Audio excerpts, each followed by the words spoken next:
Welcome, everybody. You're tuned to the Baseline. Cali Warren Shaw discussing the hot button topics of the NBA. Finally, a chance to breathe, albeit even in the down cycle, so to speak, the quiet side of what's remaining of the NBA summer. And when we start talking about, okay, well, if I say that Michael Jordan will forever be the greatest player of all time, it's not just about the numbers. It's also about what they did in the era of basketball, how they redefined it, how they changed it. And most people can tie it to a financial perspective because of, Michael Jordan and Nike and his brand. But a lot of this is also about what they did in the basketball court and how they changed the culture of how players operate in the space of basketball, how you prioritize competitiveness, how you prioritize, the way that you elevate your team in winning those championships. And there was a time, Shaw, you and I basically had this conversation about should we ever, try to put LeBron and Michael Jordan in the same space to have these conversations. I had taken a long time to do so. And part of my criteria is he didn't win his NBA, finals like Michael Jordan did. He didn't dominate all of the NBA finals that he participated in. Yes, all of the numbers that he showed you in the regular season, his ability to play with longevity, a lot of that stuff, all of it, what I'm saying? It was tit for tat, so to speak, right? And we could use things against Jordan. We could also use things against LeBron James. But I feel like this recent move by LeBron James, I think puts a scarlet letter on his era of basketball. And it actually recertifies and re-cements part of my resentment of this era. Not because I don't think that there were great players that did not participate in play and that there were great games that were played and great moments that were played, but it is in the way that the players, I guess, adopted their perception about what greatness should look like and the moves you make in order to be great, right? So when LeBron James did his decision to leave the Cleveland Cavaliers, go play for the Miami Heat, whether we feel like he should have stayed in Cleveland or not stayed in Cleveland, the fact that he chose to go somewhere else to go play in order to elevate his opportunity to win a championship and doing it with his peoples, the same peoples that he essentially would be competitors to, right? Who would have been a roadblock to his ability to winning those championships. He decides to go to Miami to go and essentially win not 1, 2, but 3, 4 championships, right? You fast forward now, the circumstances of him going back to Cleveland. He helps Cleveland win their first championship ever. He goes to Los Angeles. He resurrects Los Angeles's level of greatness, the pageantry of being a Los Angeles Laker. He stabilizes a historic franchise that could have been otherwise unstable. And yes, all of the glorious years that he has shown us, the great things that he has done. And then he chooses to go and play for the Philadelphia 76ers. And I'm going to tell you this, Shaw, I don't know why you would choose to want to play it, if nothing else to say that you want to get yourself another championship. And you're basically joining a loaded team. That's what you're doing, regardless of whether they win it or don't win it. This got nothing to do with that with me. But what it has to do is the decision in you doing it and why you did it. He didn't do it saying, I demand to get paid $53 million if you want my services to come out there and go play and help you win a championship. He did it basically for the minimum, right? So obviously he's on board with, I want to ride this and see where this goes. And to me, I feel like it puts a scarlet letter on that window of when I say I wanted to put him over Jordan or beyond Jordan. You do something like this, and it makes me say, this is what this era represented. This is what this era is about, right? Like, this is what it reflects. And it would be a hard sell for me to say, yes, no matter what he does, no matter what happens this year, he wins this chip, doesn't win this chip, I'm going to still look at this and be like, another LeBron decision that makes me feel like, damn, this is why I can't put you in these kind of conversations that would change the scope and perspective. I can't sell it because it just doesn't feel genuine to me. I think I would counter your soapbox soliloquy with the notion of I don't think LeBron, he just doesn't care what anybody He doesn't care. He just doesn't. And, and in some ways you have to respect that, right? We may not agree. I think the purist, if you will, the get off my lawn types of basketball folks out there are saying, like, listen, man, you've jumped from team to team. And, where was the ability to kind of like really build a legacy within that? His legacy is solidified. He's obviously a first ballot Hall of Famer. He leads the NBA in how many, ultimate categories, so to speak, where he's first or top 10 in some capacity of it, and where that will ultimately finish, inclusive of how many seasons this guy ends up playing as well, too, into his potentially mid 40s. So from that lens, it's really interesting because he's in a situation where he's damned if he does, damned if he doesn't. If he would have went to some other situation and say, hey, I still need $25 million, $40 million, or what he's actually capable of making, because he can still be a $60 million type guy in terms of cap hold, not necessarily in terms of what he's producing right now, but he's still producing, I'd say, in the range of somebody who's in the $40 to $50 million range, right? And so him taking the minimum is something that, hey, most situations we would laud and applaud, but because it's him, because he is so divisive as a athlete, as a legendary athlete, every move gets criticized. And I'm not saying that that's what you're doing in this specific scenario, but the complexity of LeBron's career is very much that. And so had Philly had the cap space to give him the mid-level, if you will, and get $14.5 million, I would have said, all right, well, he's worth it. And that makes sense. But the fact that he's taking a minimum, that what brings in like, oh, well, now he's ring chasing and so forth and so forth. And if you're taking him at his word and saying, I wanted to play where I'm happy, and if ring chasing makes him happy, if that's what you want to call it, then we can't really begrudge him of that. I do find the situation extremely, extremely interesting. I think the 76ers are going to be one of the more covered teams in recent history, regardless of LeBron was there. But now you add that into the mix, and whether or not this is last year or last 2 years, that is just going to be extra sauce on a franchise that has been looking for a reason to really be excited about something here for a little while, despite having an MVP on their roster and a perennial all-star in Tyrese Maxey on their roster. It just hasn't felt like they've been title contenders. And I think that's what LeBron, in terms of like trying to solidify, or not even solidify because they'd already solidified, but to add icing on his cake, so to speak, is if he can bring this maligned franchise to some degree an NBA championship, that to him, I think, is worth all the criticism that anybody, you or I or any other media types could out there could throw right his way. True.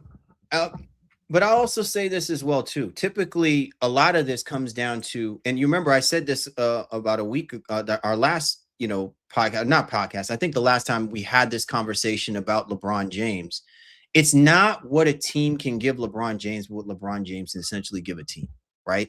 No one's going to question what LeBron James can offer a team, because he is arguably one of the greatest well-rounded players to ever play the game of basketball. Great distributor. Basically one of the best point forwards to play the game next to Magic Johnson, right? He is a legit scorer.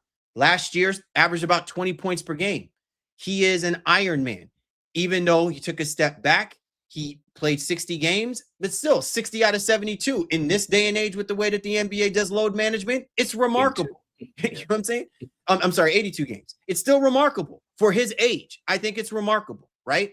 So it's not what Philly gives LeBron, it's what LeBron gives Philly. That really what it comes down to. I think if nothing else, Shaw, and this leads me to this other part of the point, is, Rich Paul came out and said, this is Tyrese Maxey's team. Is it? You know what I'm saying? Is it really Tyrese Maxey's team? I don't feel that way. It really feels like this is Jalen Brown's team, maybe. Joel Embiid's team, maybe. Now LeBron James's team, maybe. You know what I'm saying?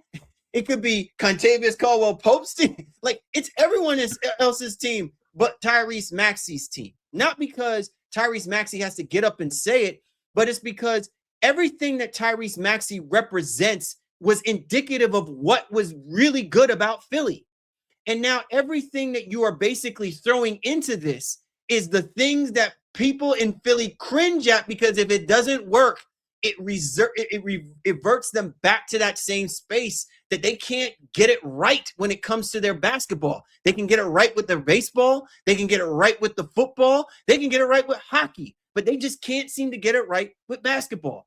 And these moving parts, you got to have a Jalen Brunson on your team to make that work, right? You got to have a Steph Curry on your team to make that work. Hell, you can have prime Chris Paul on your team to make that work. Cade Cunningham to make that work. I'm not saying that Tyrese Maxey isn't capable. I'm just saying that given what you have done, this whirlwind of offseason moves, and now including LeBron James, I find it very hard to believe that you're going to sell me on this as being Tyrese Maxey's team. Because at the end of the day, that ball is still going to have to go to those other players' hands. And you're saying that it's them saying, no. I'm gonna pull a D Wade on LeBron back when LeBron made that decision. This is supposed to be your team, bro. You go take it. You go take it, right? Look what happened to that Miami Heat team in that first year where there was expectations to win that chip. Oh, there was suddenly confusion about whose team this was.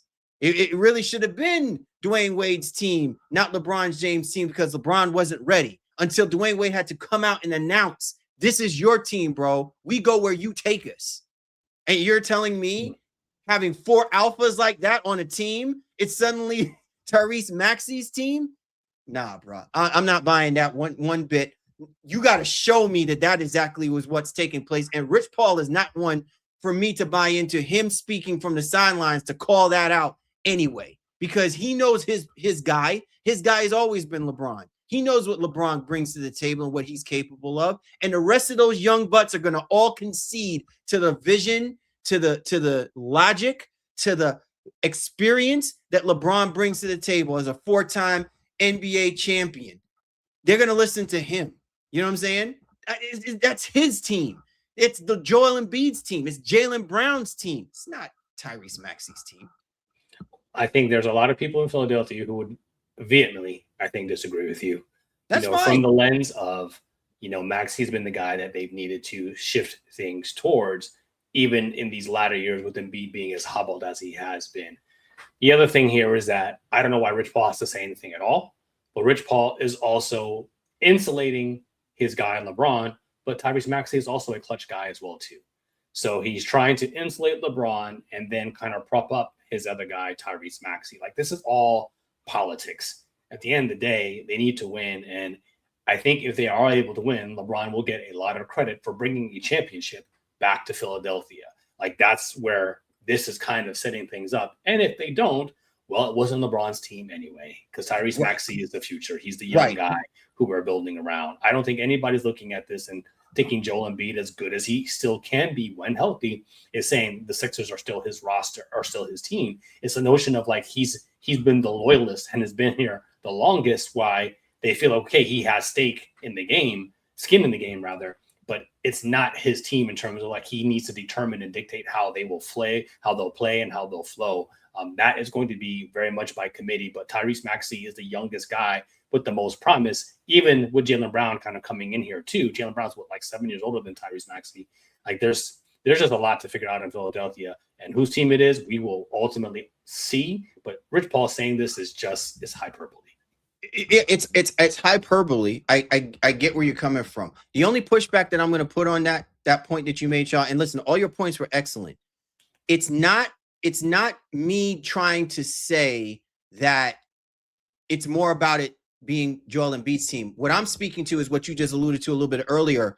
Tyrese Maxey's loyalty is a reflection of why people still believe in the Philadelphia 76ers, why Sixers fans still believe in the Philadelphia 76ers. It was never because of Daryl Morey. If nothing else, they probably wanted Daryl Morey's head on a platter, because Daryl Morey should have been more adamant about moving this team to Tyrese Maxey out of the hands of Joel Embiid a year or two sooner. But because of the investment and the hype of the process, they continued to keep buying into that. Well, we can only go where Joel Embiid takes us. And they kept resting on that. So now if you do this 2 years ahead, right? What I'm saying is doing this way earlier before, where Tyrese Maxey has established himself, and he's established himself in the way that he's played and how he carries himself. But again, amongst your locker room, amongst the guys that you play next to, he's always been that guy to say, we can't go without Joel Embiid. He's always been that guy saying, we can't go without Paul George. He's like me. Like whenever we get together and we want to do ciphers and stuff, and people come up and say, Cal, why didn't you ever go as a solo artist? I said, because I was always about the group. I always wanted it to be the crew that gets its shine. Test Tyrese Maxey. He's always about the group shine. And at times it could be at his detriment. At times it could be at the team's detriment. And I'm just saying, when somebody else comes out and speaks to those things that people think Tyrese Maxey should speak to, I'm saying he really shouldn't have had to say anything, but because the organization took that out of his hands, now you're putting it in a space where we have to question those things. Because I'm going to agree with what you were saying. This team only goes where Tyrese Maxey takes them. But how can you expect me to believe that when you have got literally 3 additional alphas on that team and you're trying to build an alpha in Tyrese, unless they're pooling their resources to really show him that he is, quote unquote, the savior, the numero uno at the totem pole of this. Unless you show us that, this is what is going to come of this. He is going to regress, and he is going to wind up being kind of, I don't want to say glossed over. It's just that he will not get as much of the opportunity that I think we all think that he truly would have deserved. Not because those guys shouldn't be on the team, but because this wasn't established before they came onto the team.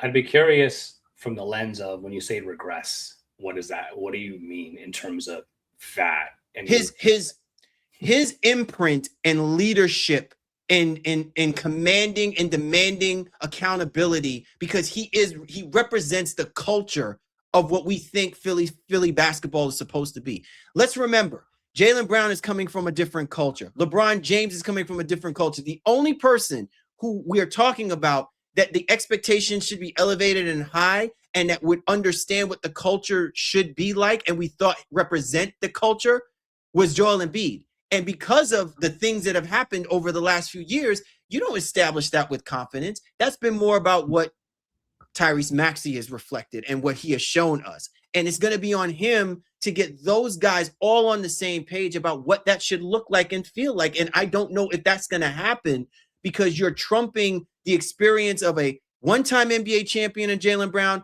4-time NBA champion in LeBron James, to show us what that next level may look like, which may be counterintuitive to what the Philly culture has always been. I don't know if I'm fully grasping everything, that you're trying to articulate with it. Numbers are going to change and shift. Bringing 2 finals MVPs onto your team in the same offseason is something that we've never seen before. How that will impact a young Tyrese Maxey, who has a long runway ahead of him in terms of being a high-level player in this league, that remains to be seen. I think, again, I'd be cautious about saying he's definitively going to regress. While I think numbers will definitely change, he may not be a 28-point-per-game guy. I don't know that that's a bad thing, because his efficiency and his time and his usage will hopefully, his efficiency will go up and his usage will potentially kind of go down. Because one of the things we said last year specifically is he was playing way too many minutes. And yes, he's still a young guy, but like the wear and tear and all that too. What I'm ultimately still interested in too is like what happens with VJ, right? And how does he slot into this as somebody who came in last year and then was really ascending? And I think his progression is really going to have to shift. Like he's going to have to be a super, super role player, as opposed to somebody who was potentially looking to become a feature player within this offense. That is where I'm really kind of like looking to see how Philadelphia is going to manage that. However, we know LeBron will not play 82 games. We know Joel Embiid will not play 82 games. So when do these power balances shift? When do those star level guys sit and allow other people to eat a little bit more as a result? Hey, if they're not playing that night, this team needs to be healthy at the end of the season to make a long playoff run. But that role definement is something that I think everybody is intimately interested in to see how Nick Nurse is going to manage that, regardless of who the leading scorer is, who's finishing games and who's hitting clutch shots. And I think Tyrese Maxey still has a very, very high shot at being that guy, in the closing minutes and when it matters most, for the Philadelphia 76ers. I get what you're trying to say. As a point of somewhat correcting, I'm not saying definitively regress. I say fear of regress. Okay. Essentially, what we're talking about, or what I'm talking about, is Tyrese Maxey ultimately should be your Jalen Brunson of your Philadelphia 76ers. And in some regards, that clutch level that you're expecting, that you're seeing, the level of efficiency, all of that is dictated by what Tyrese Maxey has been able to do and not been able to do up to this point. And that roadway and ability to do that now has been truncated because now this is a win now scenario. This is now a win. You get what I'm saying? Like, this is a win now situation. You don't build this kind of team without the expectation of them getting to the very least the Eastern Conference Finals, and at the very hopes getting to the NBA Finals within the first of these next 2 years, because of the deal that LeBron James has signed, because of what you're getting from Jalen Brown, and expecting to at some particular point talk about an extension, right? Like, so that's what I'm saying. There now becomes a window of how you're going to get it into that space. And the same thing happened with Jalen Brown with this team, and why they made the move to get rid of Tom Thibodeau and bring in Mike Brown.